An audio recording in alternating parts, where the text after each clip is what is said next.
Hello to all of you and welcome back to my YouTube channel. Babar Azam पर एक बार फिर से क्रिटिसिज्म करने की तैयारियां शुरू हो चुकी हैं, क्योंकि बाबर आजम एक बार फिर से न्यूजीलैंड के खिलाफ होने वाली ओडीआई सीरीज़ के अंदर ओपनिंग करते हुए दिखाई दे सकते हैं। जी हाँ, हालांकि बाबर आजम ने जिस तरह से चैंपियंस ट्रॉफी के अंदर ओपनिंग की थी और उस पर इतनी ज़्यादा आवाज़ें उठाई गई थी कि यार बाबर आजम को ओपनिंग नहीं करनी चाहिए, एक बार फिर से सेम चीज़, सेम टेक्निक और सेम तरीके से बाबर आजम को एक बार फिर से ख़राब करने की कोशिश की जा रही है।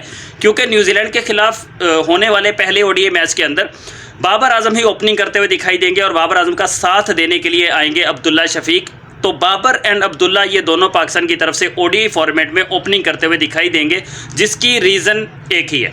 और रीज़न सबसे बड़ी ये है कि इमामुल हक आज प्रैक्टिस सेशन के दौरान इंजर्ड हो गए हैं। तो इसका मतलब है कि अब इमामुल हक पहला ओडीआई मैच नहीं खेलेंगे और पहला ओडीआई मैच में ना खेलने की वजह से इमामुल हक को ड्रॉप कर दिया जाएगा और फिर ओपनिंग के स्लॉट जो फिर से बाबर आजम के लिए खाली छोड़ दी जाएगी।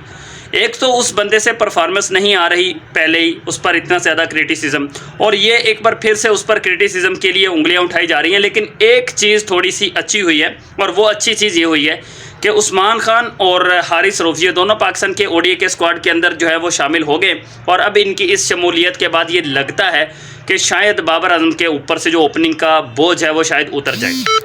कैसे होगा ये सब कुछ, उसी पर हम लोग डिटेल के साथ बात करेंगे। अगर आप लोग पहली बार मेरे चैनल पर आए हैं तो आपसे रिक्वेस्ट है कि भाई वीडियो को लाइक और चैनल को सब्सक्राइब आप तमाम दोस्त लाजमी से कर दीजिए। तो बाबर आजम ओपनिंग कर भी सकते हैं, नहीं भी कर सकते। उसकी कर सकते वाली रीज़न ये है कि बाबर आजम और अब्दुल्ला शफीक ये दोनों ओपनर आएंगे और अगर ये दोनों ओपनर आते हैं तो फिर एक बार फिर से हमें बाबर आजम ही ओपनिंग स्लॉट में दिखाई देंगे। नहीं कर सकते वाली बात जो मुझे लास्ट में पता चली थी, जब ये वीडियो बनाने ही वाला था तो मेरे पास ये अपडेट आई कि उस्मान खान और हारिस रऊफ इन दोनों को पाकिस्तान के ओडीआई स्क्वाड के अंदर शामिल कर लिया गया है, इनको इंक्लूड कर लिया गया है। और इन दोनों के इंक्लूजन की वजह से अब ये थोड़ी सी मुझे मतलब फील होना शुरू हो गया है कि मे बी अब्दुल्ला शफीक और उस्मान खान ये दोनों ओपनिंग करेंगे और Babar Azam one down position पर खेलेंगे। बाबर आजम को वन डाउन पोजीशन पर ही खेलना चाहिए और उसको पाकिस्तान की मैनेजमेंट को ये प्रॉपर सोच लेना चाहिए कि बाबर आजम वन डाउन का ही प्लेयर है और उसको वन डाउन पर ही खिलाना है। T20 फॉर्मेट को ले लें, ओडीआई फॉर्मेट को ले लें, बाबर आजम का सबसे फेवरेट जगह जो है ना बाबर आजम की, वो वन डाउन पोजीशन ही है। तो क्यों उस बंदे को, कि जो बंदा वन डाउन पोजीशन पर खेल सकता है, उसको वन डाउन पोजीशन पर ही वो मतलब उसको खिलाना चाहिए, लेकिन क्यों पाकिस्तान की मैनेजमेंट उसको ख़राब कर रही है, ये मेरा हमेशा सबसे बड़ा सवाल रहा है।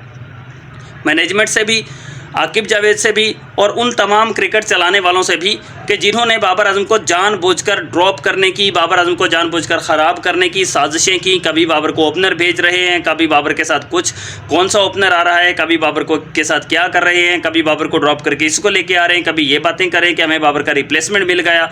तो ये सारी चीज़ें करके उस बंदे को ख़राब करने की कोशिश करने वाले, मैं उनसे यही रिक्वेस्ट करूंगा कि बाबर आजम ने पाकिस्तान के लिए बहुत सारी परफॉर्मेंसेस दी हैं, तो बाबर आजम को मत जलील करो, बाबर को जलील मत करवाओ। Babar Azam one down position का प्लेयर है, उसको वन डाउन पोजीशन पर ही रखो। उसकी पोजीशनें तब्दील कर करके उससे परफॉर्मेंस नहीं आएगी तो फिर उस पर उंगलियां उठाने से बेहतर है कि आप उसको उसकी ओरिजिनल पोजीशन पर खिलाएं। अगर ओरिजिनल पोजीशन पर भी बाबर आजम से बैटिंग नहीं हो पाती या उस पर भी परफॉर्म नहीं कर पाते तो फिर तो हम भी कहेंगे कि भाई बाबर परफॉर्म नहीं कर रहा। इस तरह से तो हम लोग मानते ही नहीं है भाई। बाबर वन डाउन का खिलाड़ी है, उसको ओपनर भेज रहे हैं, ओपनिंग में वो रन, और ओपनिंग में भी बाबर ने 50 भी की हुई है। ऐसा नहीं है कि ओपनिंग में उससे रन हुए नहीं। पहला मैच उसने ओपनर के तौर पे खेला, 10 किए थे, फिर मेरा ख्याल उसके बाद उसने 23 किए थे, फिर 30+ किए थे, 40 के करीब पहुंचा था, फिर उसके बाद उसने 64 भी किए ओपनर के तौर पर खेलते हुए। तो ऐसा नहीं है कि बाबर आजम रन नहीं करते, वो रन करते हैं, उनको किसी भी पोजीशन पर खिला दो। लेकिन मैं ये कहूँगा कि बाबर को उसकी ओरिजिनल वन डाउन पोजीशन पर खेलना चाहिए, उसको ओरिजिनल पोजीशन पर उसको भेजना चाहिए ताकि वो रन्स करे और प्रॉपर टीम मैनेजमेंट को भी पता चले कि भाई हमने किस खिलाड़ी को किस नंबर पर भेजना है। इनका भी एक पक्का जो है ना 100% इनके पास एक प्लान होना चाहिए कि भाई हमारा यही खिलाड़ी है, यही खेलेगा, इसी पोजीशन पर खेलेगा। सुबह मैच है, देखा जाएगा भाई साहब कौन ओपनर आता है, कौन वन डाउन आता है। लेकिन मैं तो ये कहूँगा कि उस्मान खान को अगर इंक्लूड किया है तो फिर उस्मान को, अब्दुल्ला को ओपनर भेज दो और बाबर आजम को उसकी ओरिजिनल वन डाउन पोजीशन पर ही खेलने दो, ताकि वो फ्रीली खेल सके, विदाउट प्रेशर खेल सके और पाकिस्तान की क्रिकेट टीम जीत सके। अब आपकी इस बारे में क्या राय है, आपने कमेंट सेक्शन में आकर बताना है। लाइक सब्सक्राइब अगर अभी तक नहीं किया तो भाई कर दो फिर।